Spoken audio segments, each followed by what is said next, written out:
Whitehall 1212, quickly.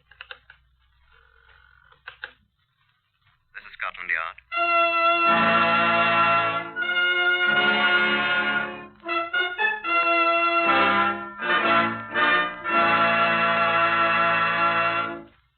For the first time in history, Scotland Yard opens its secret files to bring you the authentic, true stories of some of its most baffling cases. These are the true stories, the unvarnished facts, just as they occurred, reenacted for you by an all-British cast.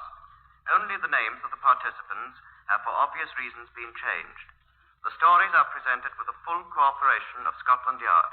Research on Whitehall 1212 is prepared by Percy Hoskins, chief crime reporter of the London Daily Express.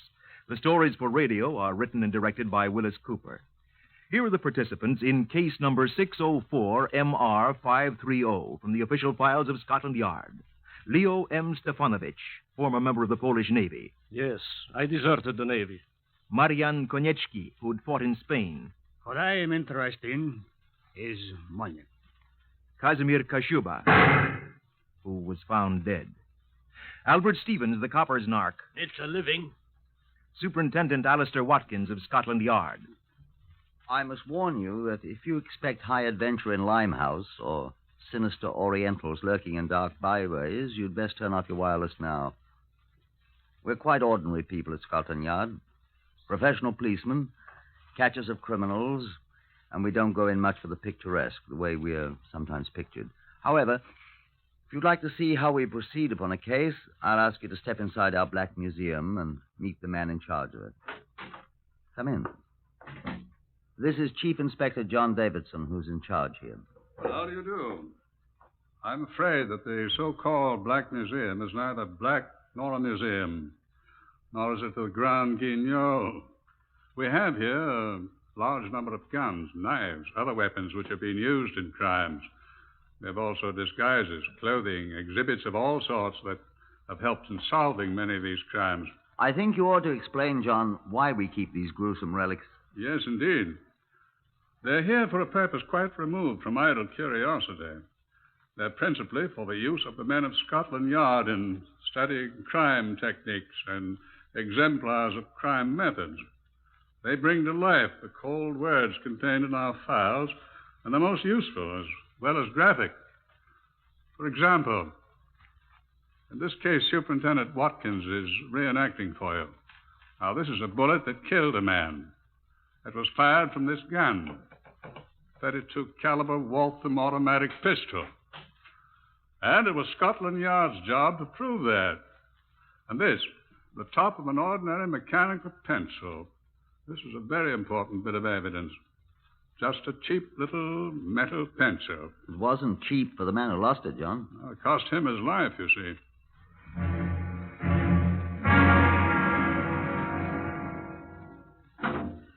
We were standing in the corner of a saloon bar in Whitechapel talking. Albert Stevens, the copper's narc, and me. I expect you don't know what a narc is. N-A-R-K. In America, I think you call him a stool pigeon.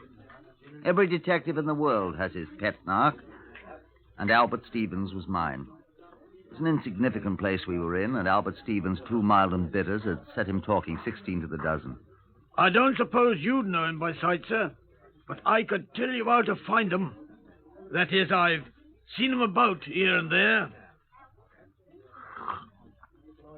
It's American cigarettes they're handing now, but they ain't got many left. And when they're sold out of them, they'll try something else. Have you got any ideas, Albert? No, sir, not yet. But it'll be something big, I'm sure of that. Do they know you, do you suppose? Nobody notices a taxi driver, sir. They've rode in my cab twice now, and they've never even looked at my face. But I've looked at them. Will you have another mild and bitter, Albert? Well, I wouldn't say no, sir. Here, miss. Fill this up here, will you, again? Will you? Thank you. They're some kind of foreigners, sir, they are. Thank you, miss. This I know. They're in the black market up to here. You said that. What kind of foreigners? I can't understand them much, except when they talk about, well, what they think is English. Greeks or Spaniards or Russians, I think. All 3 of them. Oh, they tip quite nice, too. But you're sure they're in the black market? No doubt about it, sir. I hear enough about it. Don't know their names. Well, one is called Marion, Marion? and the other's name is Kashmir. Kashmir. Maybe he's an Hindu. And the other is a gentleman in some kind of navy, sir. Not ours. Some foreign navy. He wears a uniform.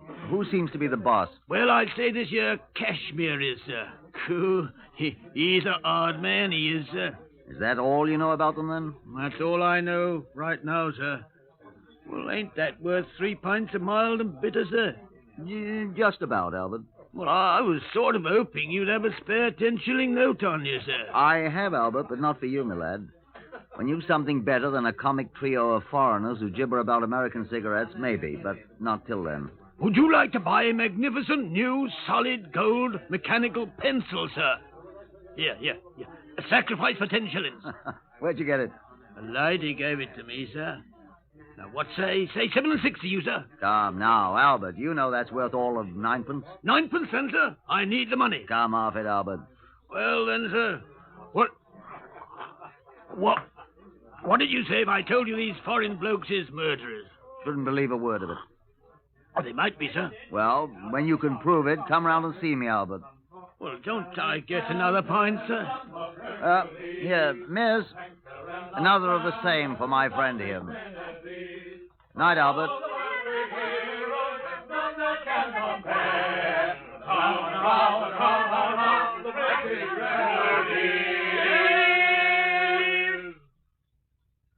Scotland Yard next morning, I walked leisurely down the long corridor on the second floor that leads to my office. A voice hailed me as I opened the door to my office, and I looked back. It was Detective Sergeant Llewellyn, a Welshman who'd been a constable at the Wardour Street Police Station when I was a sergeant. Here was a welcome face. David, I said, I've not seen you in 6 months. Longer than that, indeed, Superintendent. It's 10 months, and I'm very glad to be seeing you. Where have you been? To the Army all this time, sir. I was seconded to MI5. Yes, I heard that. It was tiresome work, but now I'm back, thanks indeed to the Lord. Taking a well-earned rest, I expect. Oh, indeed, to goodness, no. There's no rest for the wicked. I'm on a case already. Can we have dinner this evening, then? I'm not so sure, sir. What have they given you? Oh, a murder. Good bloody one? I've just seen the man. He's bloody enough, indeed. They found him shot to death in his car early this morning. Where? Chepstow Place, Notting Hill. The constable who found him in his car parked beside the curb thought he was taken with drink and sound asleep. But it was a .32 caliber bullet in the back of his neck and out the front of his head. Very gory. Know who he was? A foreigner, it seems, with the name of Kashmir Kasuba. Oh. Whatever's the matter, then? Do you know him? Come on in my room here.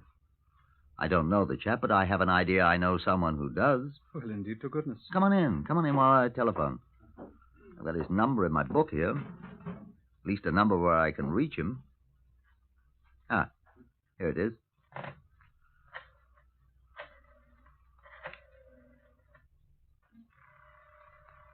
Whoever is he, Superintendent? Chap named Albert Stevens, a narc. Talking to him just last night. Mentioned a chap named Kashmir, he called him. Foreigner. Just might be. Now, where is the beggar? Every little bit. Yes? Who is it? Oh, hello. Is Albert there? Albert Stevens? Yes, been home since yesterday morning. Who wants him? When he comes in, tell him to telephone Watkins. Watkins, got that? Hoskins? Watkins. Watkins. He knows me. What do you want? Just tell him to call me, that's all. Does he know where to call? Yes, it's very important. Do you understand? He ain't come home since yesterday morning. All right, have him telephone me at once. You needn't shout at me, Mr. Bloodywell Watkins. Goodbye. Not there. No, telephone me.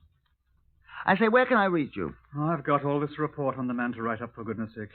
I'll be in my office till noon. Oh, he'll telephone me before that, I'm sure. Well, I must be going, sir. I'm sorry I couldn't reach him just now. But I'll be in touch with you as soon as I hear from him. I'll be very grateful to you, sir. It was good seeing you again. Been a long time, Llewellyn. Well, goodbye. So long. So long, old chap. Oh, you dropped something. Eh? Where? There on the floor beside your right foot. Oh, must lose this. What is it? Found it in the car with the dead man. Huh? A top off a cheap mechanical pencil. Let's see it. Do you mind? Not at all. Don't have to be careful of fingerprints. They've had it in the laboratory. Nothing on it. That's it. Beg your pardon, sir? I've seen this pencil before, Lou. Oh, millions of them about, no doubt. The chap that was killed must have lost it. No. Eh? I've seen this particular one before. I saw it last night. I don't follow you, sir. Huh. That settles it. Look here, closely. Yes? See these initials scratched on it? Very tiny here. Probably done with a pocket knife. See it? A.S. By crikey, A.S., that's what they are. Whose do you suppose? He offered to sell it to me last night. Who? Albert Stevens, the copper's narc. I was just trying to telephone. Goodness sake. So that's why he hasn't come home. Eh? He said he knew this Casimir. He said Casimir had money. And money was what he needed. Well, Casimir was robbed, we know that. But I never knew a copper's narc to have the courage to commit murder, sir. Why, I bought him the courage, old boy. 4 pints of mild and bitter. Suppose that makes me an accessory to murder?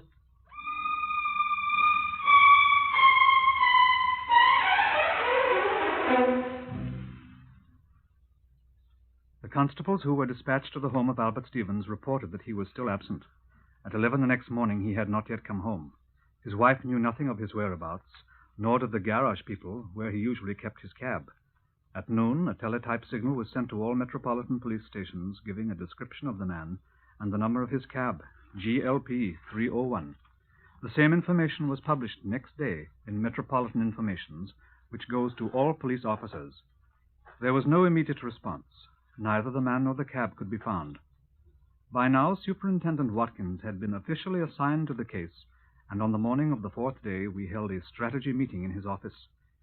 He had some new information for me. They found the gun. Indeed, sir. They've been taking the car to pieces down at Hendon for us, you know. They found a .32 caliber Walther automatic pistol hidden in the lining of the top. Good. Our friend Casimir was killed by a .32 caliber bullet, you know. And ballistics assures me that this is the gun from which it was fired. Good. Fingerprints? What? Fingerprints. None. The ballistics say they're sure that more than one shot was fired from the gun. How could they tell that? There are 2 cartridges missing from the clip. And it seems they found too much powder fouling in the receiver and the barrel for one shot. I don't quite understand, but they're quite positive. They find more than one bullet? Only the one that went through Casimir's head. It was embedded in the dash of the car. Where's this other one, then? Somebody else's body, I expect. That whose, I say. Yes. Oh, blast. Superintendent Watkins here. Hi, Watkins. Fletcher here, T Division. Hello, Sailor. Look here, we found your man Albert Stevens. Oh, good. Found him. Oh. Where was he? Sitting in his taxicab. Where? At the bottom of the Thames. What? Near Wapping Old Stairs. One of our boats found him. Is he dead? Twice dead, old chap. Drowned and a bullet through his heart. Well, so that's where the other bullet went.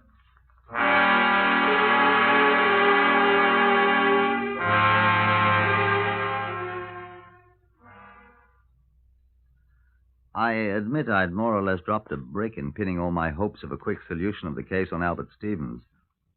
Llewellyn and I moved at once to realign our strategy. This was our estimate of the situation. It is possible that Stevens did murder Casimir, of course. Possible, but not probable. The forensic laboratory people, the ballistics people, say that the bullet they found in Stevens' body was fired from the same gun that killed Casimir. The .32 Walther automatic they found in the car. But then, who killed who? I suspect that since the gun was found in the car with Casimir, he was the last one shot, wouldn't you? Well, then, of course, Stevens couldn't have killed him. Right. Stevens must have been dead and at the bottom of the Thames when Casimir was shot. Then who killed Casimir? Obviously not Stevens. The forensic laboratory can tell us who died first, I hope. We know. How? The gun. It was with Casimir, remember? Unless someone shot him, then took the gun and killed Stevens with it, pushed him into the Thames, and then brought the gun back. Sounds silly. Indeed. Then who shot Casimir? One of Stevens' friends might have if he knew Casimir killed Stevens. Revenge. How do we know Casimir shot Stevens? Well, we... Besides, Stevens didn't have any friends. Except me. And I don't think I did it. His wife, perhaps? Yeah. Perhaps. Well, besides, how could she get that gun? No friends. None I know of. I knew Albert rather well. Ha. What? Casimir had friends, though. Albert told me about them. Who? A man named, woman's name, Marion. I don't know him. And a man who wears a foreign Navy uniform. Polish? Casimir was Polish and a deserter. I suspect our man's a deserter, too. They were all mixed up in the black market, Albert said. What sort of black market, sir? Oh, all sorts, it appears. Why should they kill Casimir? Or Albert Stevens? Well, Albert, that's simple.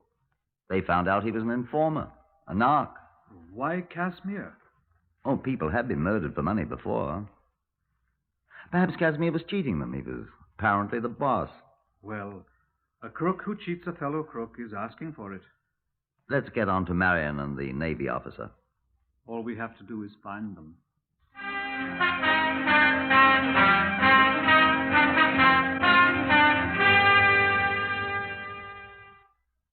Now, allow me to digress for a moment. There was, of course, no record anywhere of Casimir's former address. We put people on that at once, suspecting that Marion and the Navy officer might live close to Casimir's home. But another day dragged by without tangible result. I was sitting gloomily in my office, trying to think of a more tenable theory than the one we had tentatively adopted. Oh, blast the phone. Yes, Watkins here. Glad to see you, sir. Inspector. What's her name? Name, please. Miss Dottie Telfer. Spell it, please. Talianeerro. You've heard of me. I'm the actress. Miss Dottie Telfer, sir. And Actress. You know me. actress, sir. What's she want? She says it's in connection with Casimir... What was the name, miss? Kashuber, I said. I heard her. Yes, sir. Send her in. Yes, sir. And ask Sergeant Llewellyn if he'll just step in here. Yes, sir.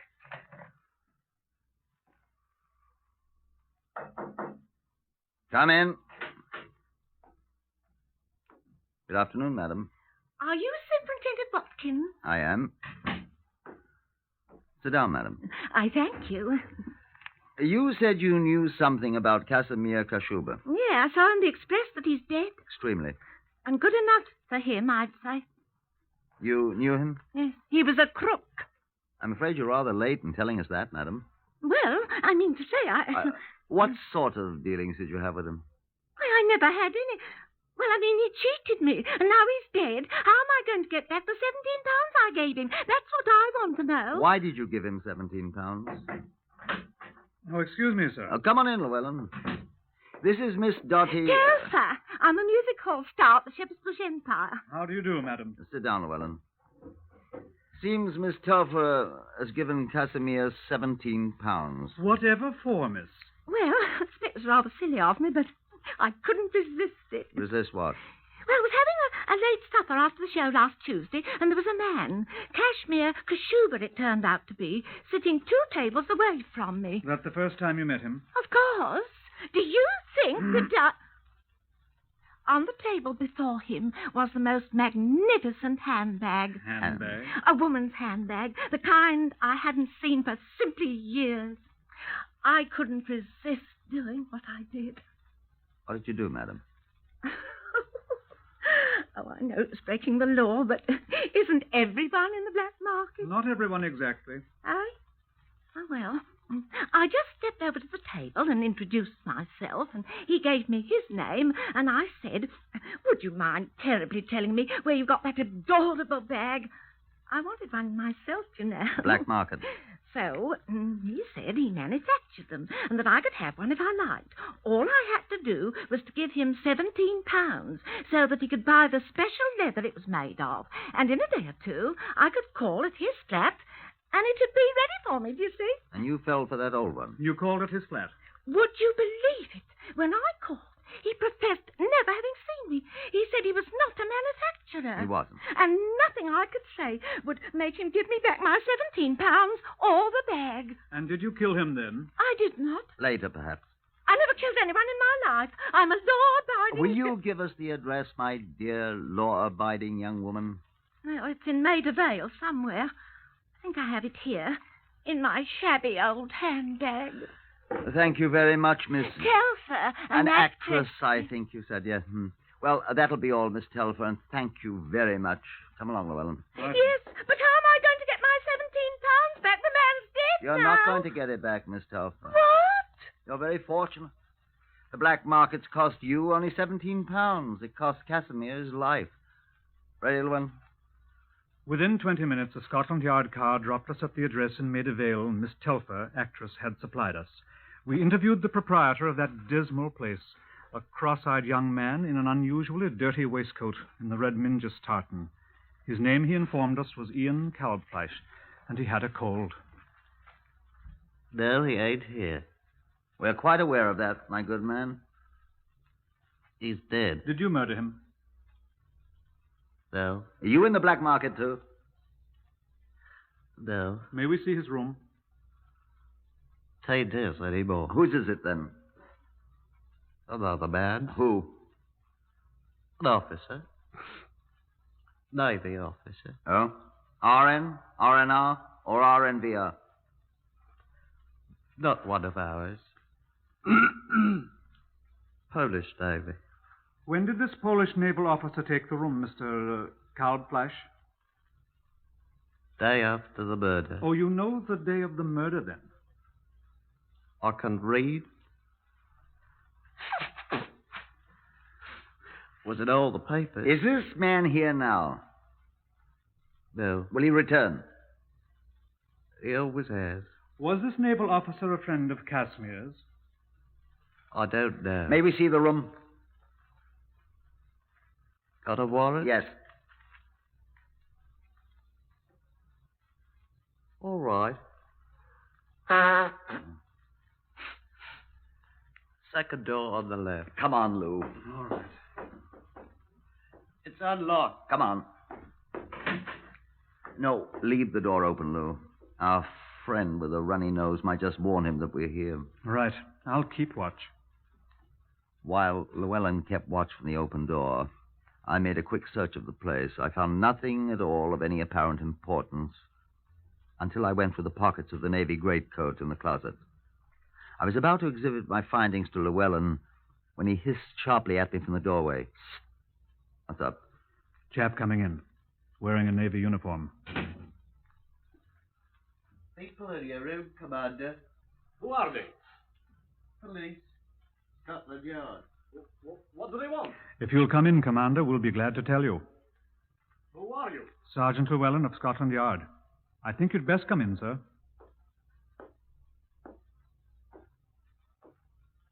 Come in, sir. What is the meaning of this, may I ask? What is your name, please? Leo M. Stefanowitz, Commander, Polish Navy. What do you want? I should like to ask you a question.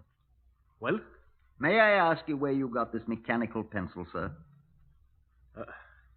I will tell you. I got it, Well, where did you get it? I didn't kill him. Kill whom, Commander? Why, Casimir Kashuba. This was Albert Stevens' pencil, Commander. I didn't kill Albert. The top of this pencil was found in the car with Casimir Kashuba's body, Commander. I didn't do it. Perhaps you can explain, then. Yes, Well? Marion did the killing. Oh, indeed, Marion. Yes, I told him not. It was Marion who did it, not me. Oh, our friend Marion. He did it. Yes, I am telling you the truth. Marion. Do you know where Marion is? I will take you to him. Yes, I will help you. He did it, and I will help you find him. Please, let me take you to him. Please. Will you please? Casimir was my friend. I'm just wondering something, Inspector. Huh? I am wondering if Albert Stevens was also his friend. Let's go and find your friend Marion, shall we, Commander? It was a quiet little hotel we drove to in the West End. Inspector Watkins and me and the commander all jammed in the police car together. The clerk nodded in a familiar way to Stefanovitz when we entered. Is my friend in? Yes, sir. Oh, don't announce us, please. We will work the lift ourselves. Get in, gentlemen. All right. Now, we shall see justice done. Indeed. The first floor, gentlemen. The door directly opposite. Here. Who is it? Leo, Marion. Who is with you? No one. Come in. Ah, there, my boy. I am glad. We are from Scotland Yard, sir. I warn you, both of you, that anything you say will be taken down in writing and may be used What is in the evidence. meaning of You murderer. What? Yes, these gentlemen have come to arrest you for the murder of Casimir. Sacre, you traitor! You coward! Arrest him, gentlemen. He is the murderer. You look, this man. He's the one who fired shot. Huh? He's the one who did it. I see him do it. You see me? You know you did it. He is the one, gentlemen. I'm not. He should catch me from behind as I sit in front seat. I was in the front seat. He did it. Sacre! Oh, tak, Jeffrey, yourself, Marian Konechny. You murderer, you thief, you... Gentlemen, Marian Konechny and Leo Stefanovitz, I arrest you both on suspicion of having been involved in the murder of Casimir Kashuba and of Albert Stevens. You've both been warned. Have you nothing to say?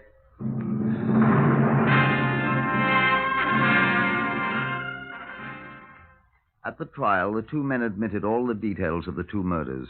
Albert Stevens, it seems, had talked too much about his relations with the police, and someone in a moment of rage had shot him, and his cab had been dumped into the Thames. Walking away from there together, they'd stolen a motor car. Casimir Kashuba, who had been drinking heavily, twitted his companions about the new hold he had on them as murderers.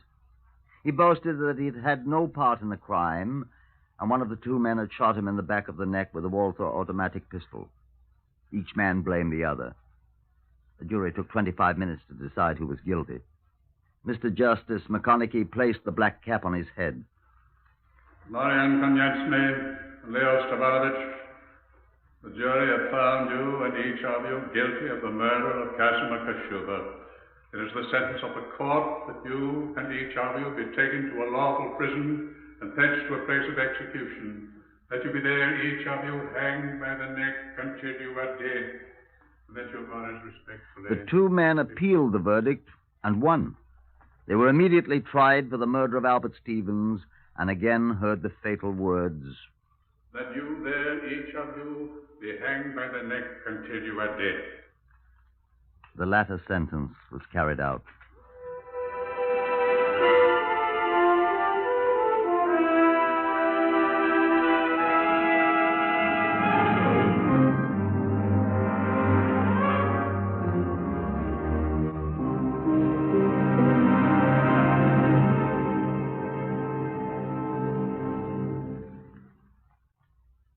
You have heard the eighth in the series Whitehall 1212, compiled by special permission from the official files of Scotland Yard.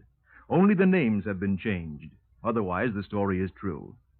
Research for Whitehall 1212 is prepared by Percy Hoskins of the London Daily Express, and the stories for radio are written and directed by Willis Cooper and produced by Jack Goldstein and Collie Small.